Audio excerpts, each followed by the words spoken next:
Welcome to Pindar Poetry. We hope you learned something new. In this video, I will show how to make Steak Diane. First, pat your 2 6-ounce steaks dry and season them generously with salt and pepper. Heat 1 tablespoon of olive oil in a large skillet over medium-high heat until shimmering. Carefully place the steaks in the hot pan and sear them for 2 to 3 minutes per side. This creates a beautiful crust and locks in the juices for a tender result.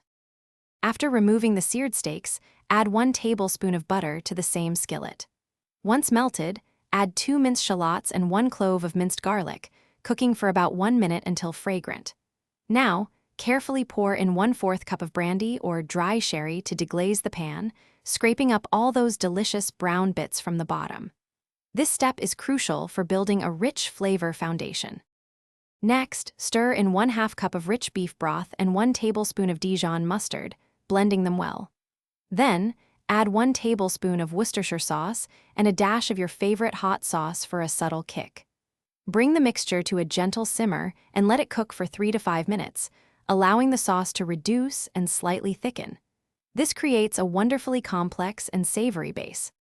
To finish, stir in 2 tablespoons of heavy cream and 1 tablespoon of freshly chopped chives, giving the sauce a luxurious texture and fresh aroma.